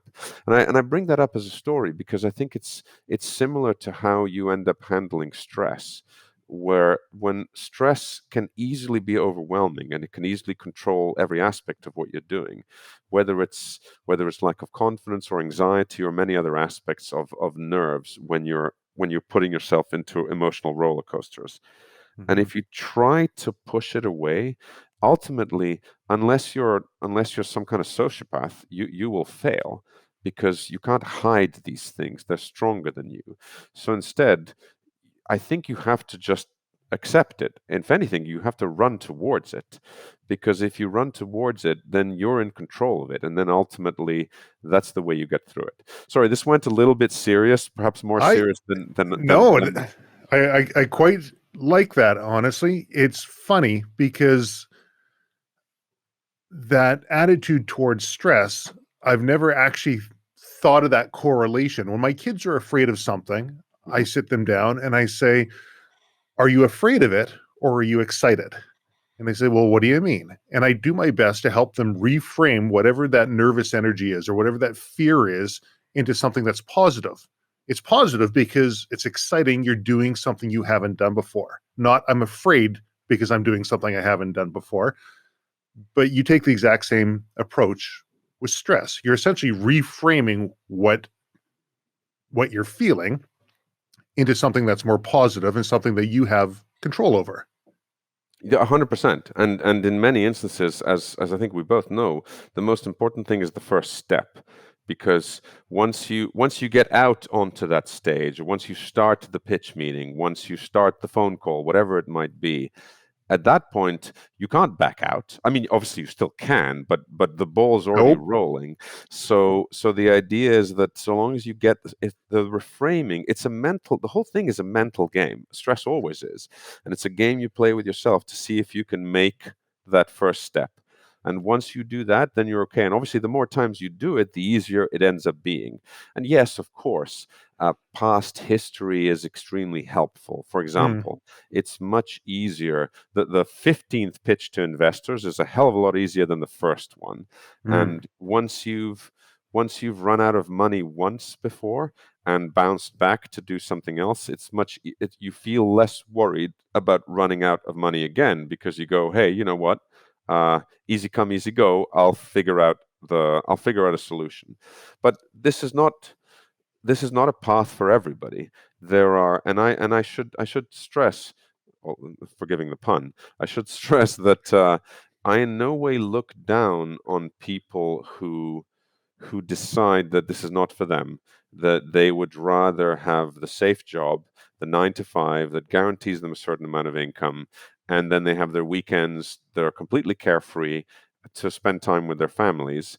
In fact, while my opinion towards that kind of life is actually kind of funny because it's very conflicted. Because on the one hand, I look down on it because I go, oh, how boring. But on the other hand, I'm also jealous of it because I can't do that. Hmm. My work has never been 9 to 5, which guess what that means? That means there's no distance or no separation between work and non-work, Right. which means that the last thing I think about most times before I go to bed is the particular project that I've been working on, the problem that I'm trying to solve, and what I'll be solving in the future. And the same thing I think about when I'm on weekends or when I'm on Yep. holidays. I can't switch off. Yep. So that's what I mean by I'm jealous of the ability of people who have that attitude of, hey, it's just 9 to 5 and hard separation between work and play. I'm jealous of their ability to switch off. But at the same time, I also kind of look down on it because I think, ah, you're just taking the easy road. It's a funny approach to things. No. I'm trying to be as open as possible. I hope Oh, I that's agree. what you want. Sorry, I'm just Absolutely. okay. Cool. Yeah. No, absolutely. That's exactly what I want. I mean, sometimes I bemoan the fact that the last thing I think about is the first thing I think about, and that there is no actual time off from work if you are entrepreneurial minded, because you're Mhm. always thinking about the next thing and what you could do with what you currently have. And I'll look at friends who, you know, I a good friend of mine, he's a firefighter, and I look and I say, man, 4 on, 4 off, that ain't too bad. I could probably run a business on the side on my 4 off. And Yeah. Yeah. my wife says, yeah, but you'd hate those 4 on.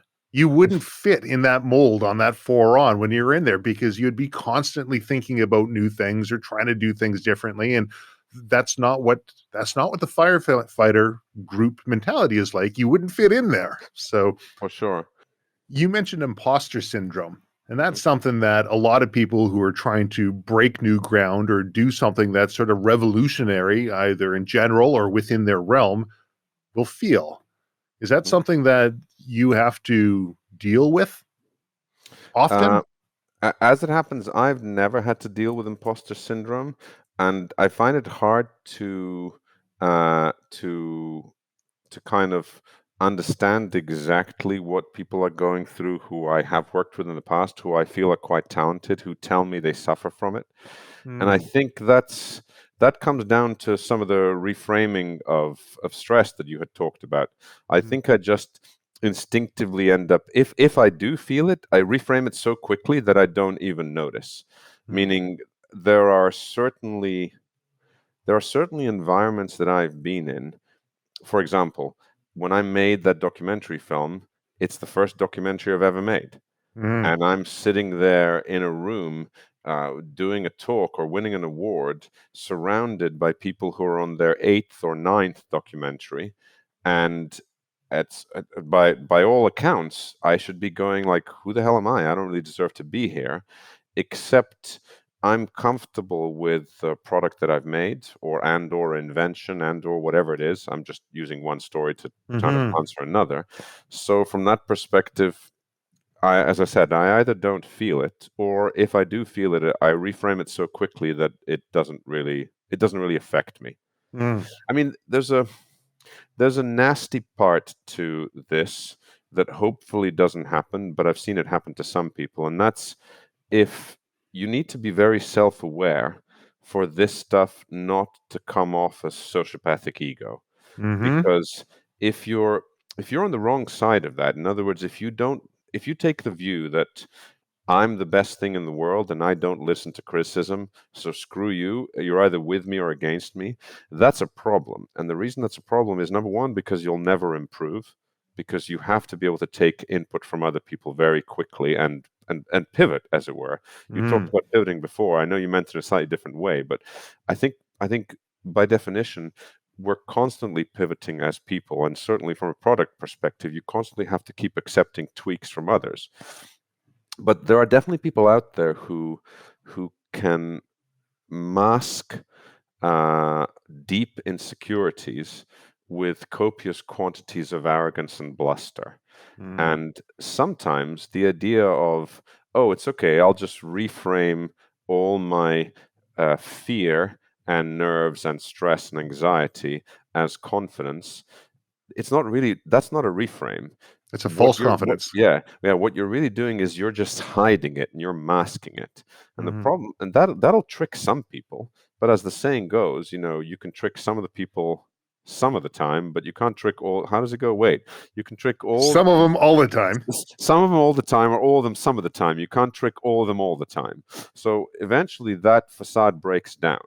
So yeah, there's a dance in here, and it's definitely, as I said, the more self-aware you are, the better, because if you, in my case, I whatever it is that I do, whatever mental games I play with myself to be able to handle all this stuff, as Mm. long as I can go to sleep at night comfortable that I'm being honest to myself and the people around me, I'm fine with it. So yeah, I think from the imposter syndrome side, certainly something, as I said, that I've seen and that people I know suffer from, and people choose to mask it in various different ways. But yeah, not something that I feel.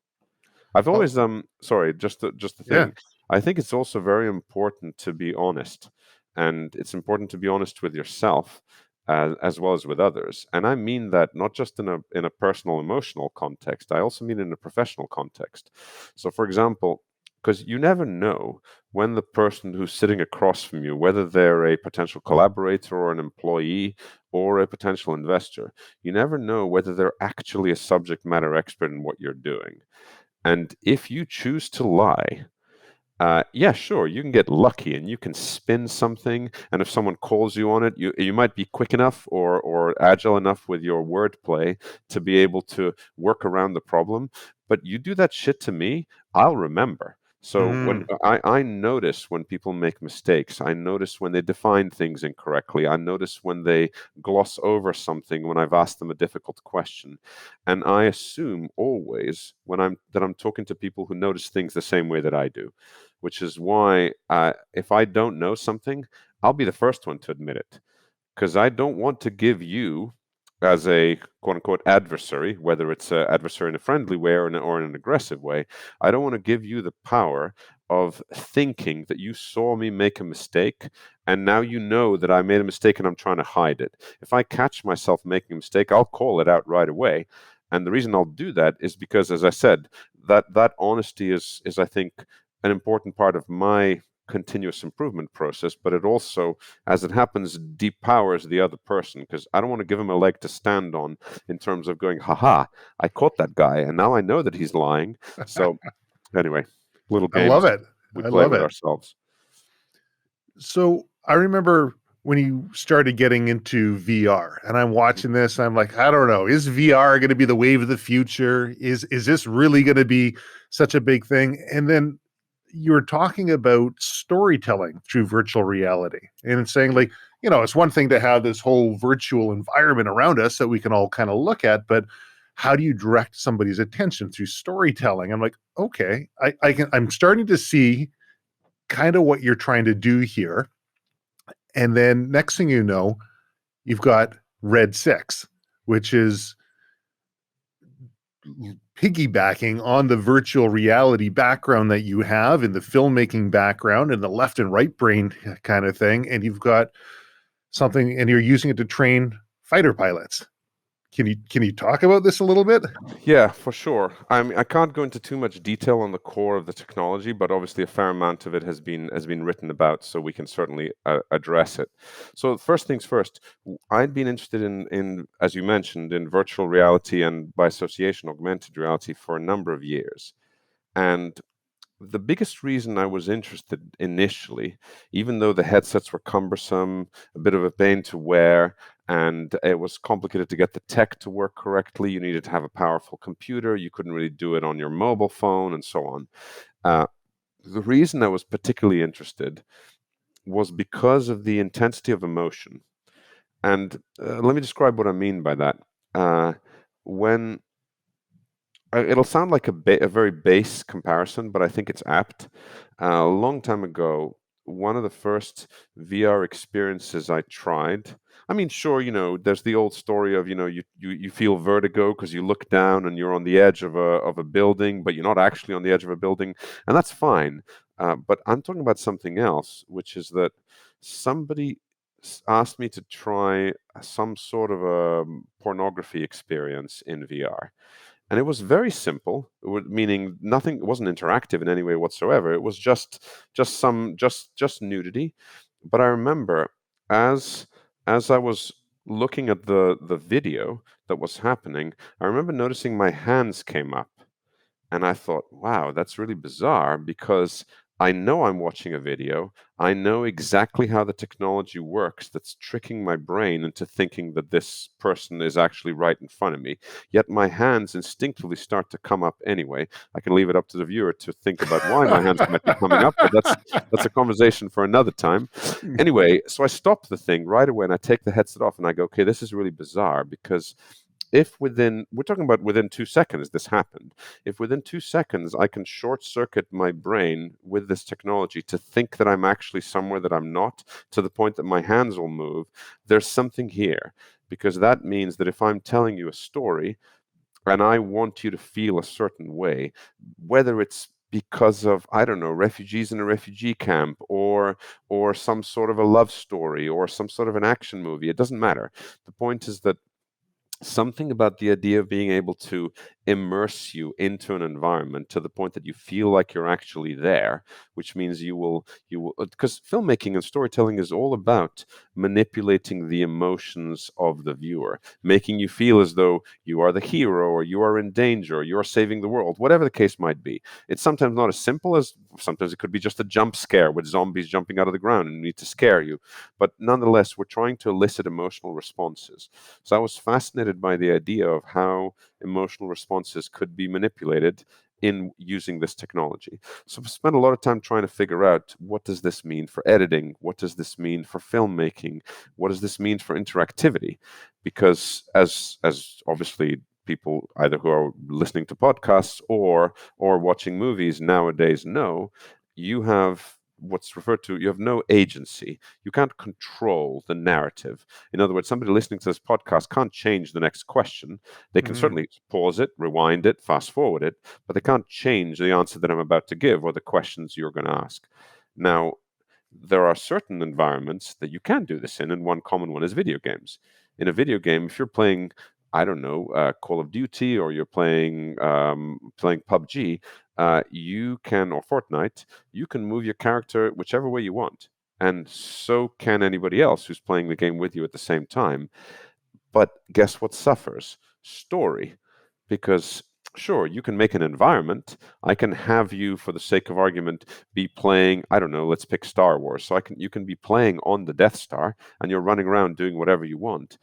But how can you at the same time have the narration happen that happens in the Star Wars movies that we all grew up loving, or most of us, while I'm letting you do whatever you want? Because if you want to run around and blow stuff up, well, guess what? You're going to miss the story. So mm, I was fascinated by the kind of conflicting forces of the immersion and the emotional immersion, and what that does to my brain by short circuiting certain aspects of it, and then understanding the technology involved and the interactivity that was possible.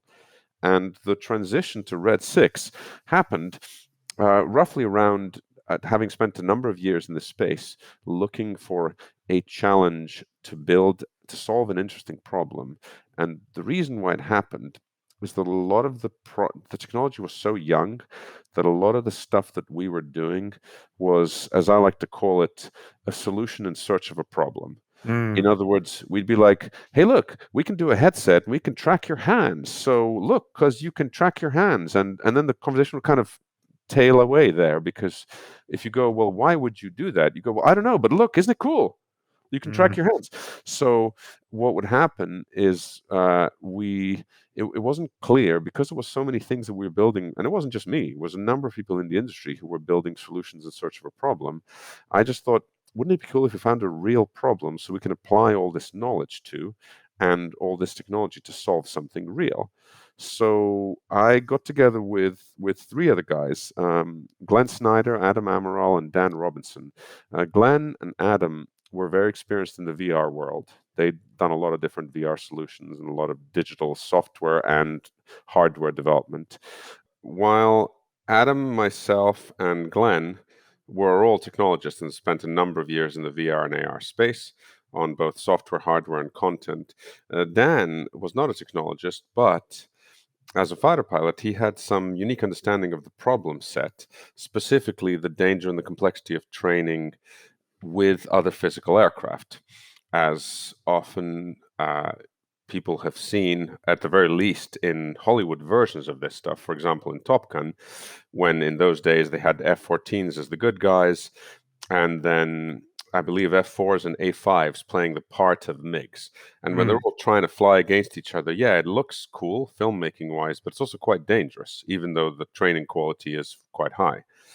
So the idea was it possible to do this kind of training using augmented reality? So, for the sake of argument, if it was going to be possible, you would need to take off in an aircraft as a fighter pilot and then look out the window and see an enemy aircraft that wasn't there that you could maneuver against that would be driven by AI in order to be a pretend bad guy for you to train against. But it would have to be realistic because this wasn't a game. If this wasn't going to be realistic, if it wasn't going to give you so-called positive training value, then it would at best create a false sense of security, and at worst it would be worse than that. It would give you negative training value. So the only way this was going to work is if it would be sufficiently realistic. It's a fairly high bar. So the physics are correct, and the so-called range, aspect, and angle are correct, so that the pilot can judge the position of the enemy aircraft and maneuver accordingly. And we didn't know this was possible. Absolutely. It had never been tried before. I mean, certainly head-up displays of various different kinds had existed in certainly in the military, and in some cases in some high-end cars. They have the ability to project your speedo or some additional information Mm. onto your dash in front of you. But no one had ever tried wide field of view, high resolution, full color, low latency visuals. Essentially, we were building a video game in the sky. And so I was one of the co-founders of the business, as well as the CTO for the, I can't remember exactly when I transitioned to being the chief strategy and science officer, but I was CTO for a good 2 years and a bit of the business. And the key task here was first and foremost to establish whether this is possible and to prove this out in an aircraft. But when I started to broaden the stack was when it became really interesting, because it wasn't just about solving a key problem for the military. That was certainly the reason why the company got a lot of attention and got an initial and then a follow-up contract with the US Air Force. But it was also because, you see, the broader training ecosystem is obviously not just one aircraft. There's an aircraft, there's tanks, there's infantry, there's combined joint force, multi-domain operations. And the idea is that could you build a training ecosystem so that any one of these people, whatever vehicle they're in, or whether they're dismounted or mounted infantry, could they see an enemy threat in the same place at the same time, even though the enemy threat wasn't there? So the whole, now obviously fancy things can be accomplished with screens. So lots of, you sensor fuse a bunch of data, you look at your screen, you can see on your radar certain things are happening, but that's not what we were interested in. What we were interested in is what happens at close ranges, what happens when you have to look up, look around, and engage with an enemy that isn't actually physically there. Because in traditional training, in traditional synthetic training, that's where things break down. That's where the simulation ends, and you just go, yeah, okay, well, if and when that happens in reality, you'll figure it out. Yeah, the problem is, if the only time that you're seeing a, for the sake of argument, Chinese J-20 is when you actually see a Chinese J-20, that's a problem. Because if up Mm. until then, the only time you've flown against the J-20 is in an actual simulation, in a simulator, not in your actual physical aircraft. And again, I know it started with fighter pilots, but it doesn't matter whether you replace aircraft with helicopter or with frigate or with armored personnel carrier. It's the same problem. The problem is, how do you train against actual physical assets if they're not available for you to train against? Gone are the days of the early Warsaw Pact, when the US enjoyed such military dominance that they could use their older vehicles as a physical simulator with the same kind of capability as a modern Warsaw Pact or Chinese vehicle. Mm. Nowadays, the Chinese and the Russian forces are so significantly advanced that it's impossible to do that. You have to commit, if you want to do that, if you want to train physical asset against physical asset, you have to commit your most expensive assets into playing dummy enemy. And that's expensive and also not a good idea.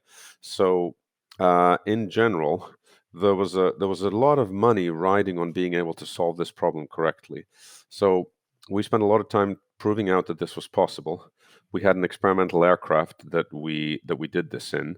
But the key thing, as I was mentioning, was the transition from purely making this a fighter pilot focused solution into being a multi-domain solution. I came up with a concept that I named Carbon. Carbon stands for Combined Augmented Reality Battlespace Operational Network. And the idea is that Carbon is a multi-domain environment where multiple entities see the same augmented reality asset at the same time and in the same place. And the idea is, of course, for this to grow into becoming a shall we say, platform agnostic, so it works with every single, interoperates with every single system that's out there, but allows an unprecedented level of fidelity and accuracy in the training. And I can't, unfortunately, go into details of exactly what the technology does and how it works, but suffice to say that there are a number of high-profile entities that have either have direct relationships with the company or contracts with it, or are in some cases actual investors. If you do a little bit of Googling, you can find out some of this information because some of it has been publicly released. But it's certainly been exciting working at the highest end of, as I say, not solutions in search of a problem, but applying my many years of technical acumen into being able to articulate the vision and fine tune it to be able to use the technology to solve a real problem.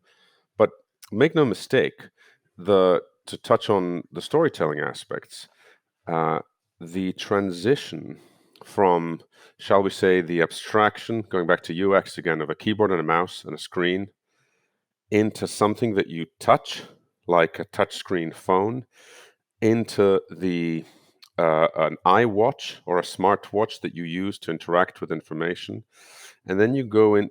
There's a If you think about it, information, or sorry, the devices by which we consume information of a networked variety are shrinking. At the same time as they're shrinking, they're becoming more intimate. So the mechanism by which we interact with them becomes more intuitive. And the augmented reality headsets are just the natural evolution of that. And for me, this is fascinating because this is, I would argue, possibly the largest inflection point in the way in which humans interact with each other and humans interact with information since the very first iPhone. So, augmented reality is a massive leap, and it is still not fully understood exactly what this means. In the same way that, when the iPhone 1 first came out, sure, people had an idea that Google Maps would be a thing, but nobody knew Instagram would be a thing. Nobody knew Snapchat would be a thing. Nobody knew Pokemon Go or NFTs or crypto would be a thing that people would do on mobile phones. Mm.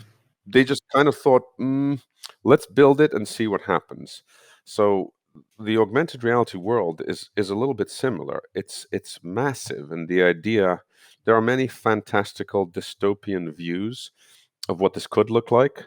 For example, if people want to really Google for things, they can look for something called hyper reality.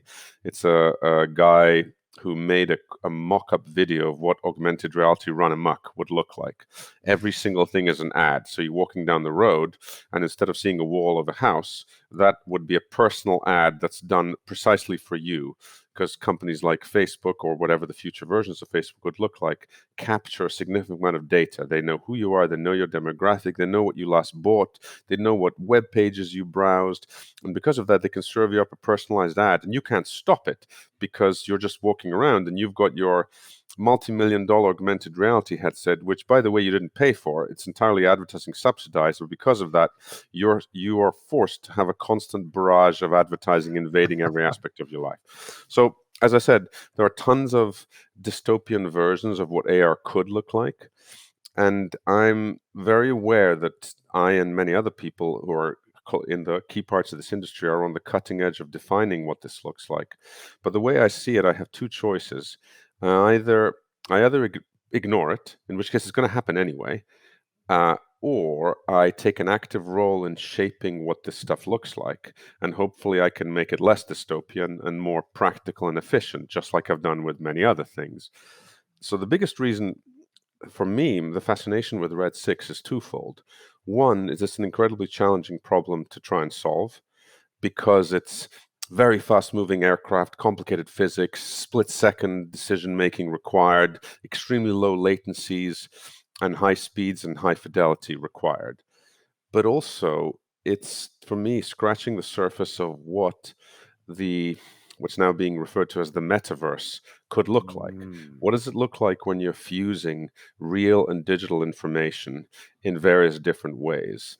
And I feel that it's an inevitable future, as I said, and it's extremely interesting for me to understand which parts of it are critical problems to solve that I feel that I'm the right person to shape. Holy crow. Honestly, if we had a few more hours to talk, and I know we don't, Mhm. you just there's so many points in what you just brought up that I would love to delve into further. That I mean, we can always do another one at some point. Once I pick up another project, there's all kinds of stuff that we can talk about. yep. But yeah, look, I mean, there's no question that there are. If you start digging, uh, you can very quickly find out that somewhere between AI and AR and crypto and robotics is this weird future that some people have looked at in episodes of Black Mirror and Mm. gone, whoa, hang on a second, this is horrible. Robot dogs are going to kill us all. What's going to happen next? And then there's other fascinating things that might be positive, but there's certainly a lot of negativity out there because, yes, of course, it's possible. You take a look at AI and you just fast forward the clock and you get some version of the Terminator that's going to kill us all. Mm. And there are some people out there who are building things that if you say to them, hey, you're building Skynet, they might go, yeah, in fact, one of our projects is called Skynet. So they don't quite realize the joke that you're making. But there's an inevitability to technological progress. That's kind of what I was alluding to. Uh, Mhm.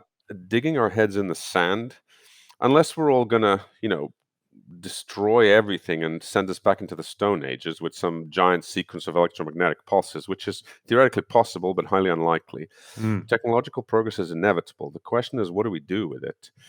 Do we do something that makes things better, or do we do something that just makes things more profitable?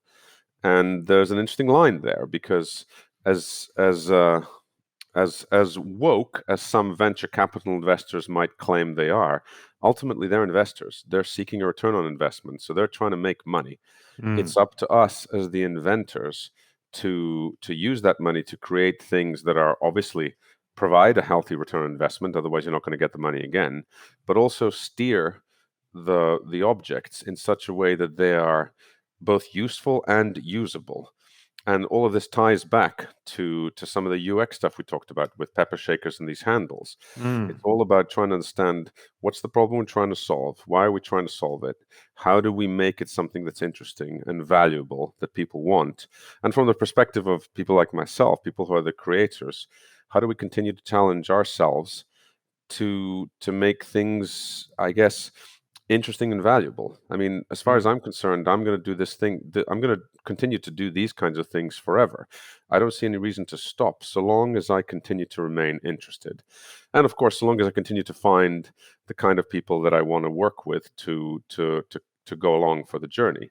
As I Mm. mentioned in connection with the documentary, it's all well and good me having interesting ideas, but first and foremost requirement before you even try to convince an investor to part with their dollars is you've got to find people who are going to join you for the journey, which means your first problem is to convince someone else that your idea is something that they can risk X amount of months or years of their life on.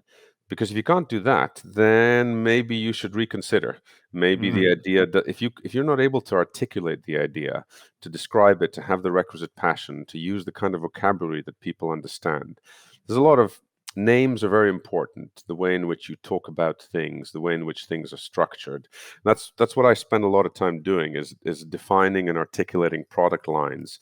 So there's a thing called ELIF. I don't know if you heard the term ELIF before. No. ELIF stands for Explain Like I'm Five.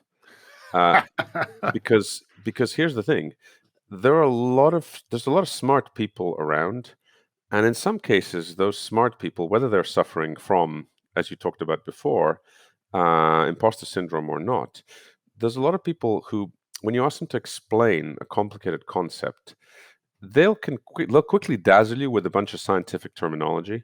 But if you ask them to explain like I'm five, hence the term, if they can't do it, it probably means they don't understand it. Not Hmm. really. If they can't break it down into fundamentals, I'm not suggesting that you need to be able to, I don't know, explain microbiology using simple block diagrams and people are supposed to understand every aspect of it. That's not it. It's not reductive in that way.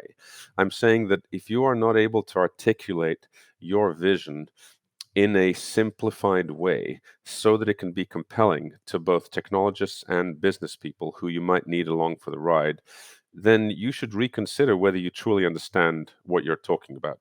So I spend a lot of the time, I often advise startups, and I spend a lot of times in startups that I'm involved in doing exactly that, is trying to take nuggets of technological information and structure them in such a way that they're more clearly understandable. Because I think that's important, because ultimately, as leaders of companies, we often do end up being storytellers. Yes, in the early days, you're extremely hands-on when Mm. you're needing to actually mold the clay and figure out how to make it into something.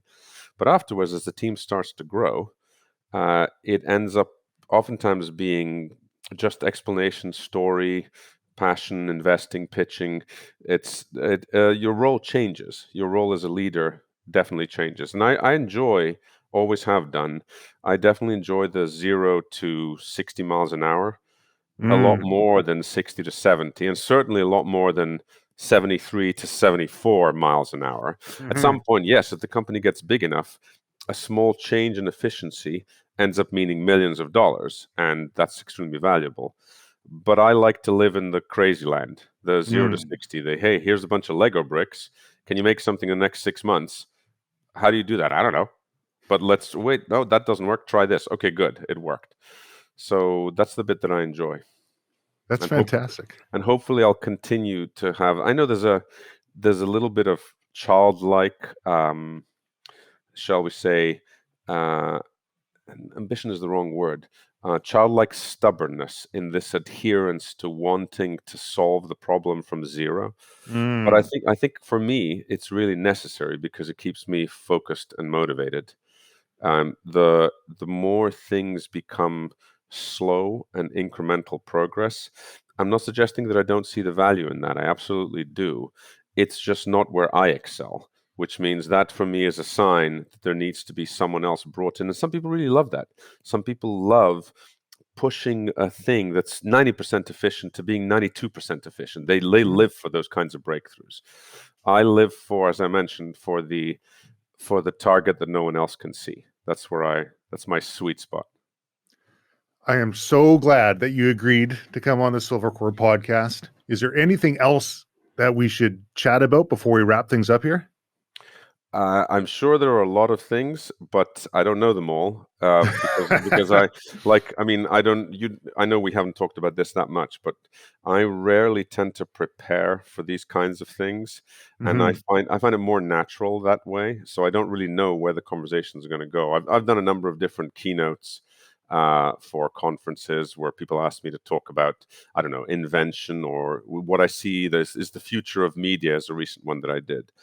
And it's interesting because I know some people who are viewed as good speakers, and sure, on the surface of it, you go, okay, this sounds kind of compelling and passionate, but then you realize that the entire thing is pre-rehearsed down to every single inflection. And Mm. again, it works, right? If the audience is happy, it works. But I can't do that. And the reason I can't do that is because I get bored of my own voice. If I have to say the same thing over and over again, I can't stand it. So Hmm. I tend to just, I have bullet points. I have a vague outline of what I want to say. But I guess I know if there's one thing that I wanted people to walk away from this, I did it when we took a quick break. I did a bit of thinking if I'm watching this or listening to this the first time, and I think I don't want to say anything trite like, oh, just follow your dreams, everything will always be fine. No, that's nonsense because it depends on the person, it depends on what you really want. What I would like to say, though, is that, like with most things in life, the most important thing is the first step. As you and I talked about before, when we were talking about stress, and in particular, we were talking about the idea of coming into this pitch meeting or an interview or a presentation or something that you're nervous about. Uh, Opening the door isn't usually the problem because in many cases the door's already open. You just have to take the first step. But taking the first the problem isn't the presentation. The presentation will happen whether you like it or not if you're able to step through the door. So it's the taking the first step bit that I think is the thing that I would like to encourage people to try to reframe, as you put it. Reframe is something that's if you can constantly keep yourself excited about exploring and learning something new, then it really doesn't matter in some cases what happens afterwards, because as the saying goes, if it doesn't kill you, it makes you stronger. So obviously, yes, don't do stuff like this with knives or with poisons. And certainly, if someone tells you that horse dewormer is a good idea, maybe think twice about that. But at the risk of going into a rabbit hole that we won't get out of for a Oh, whole other yes. podcast, then we'll perhaps leave it at that. So be sensible, but if you want to stay youthful and energetic, don't be afraid to take risks. That's all.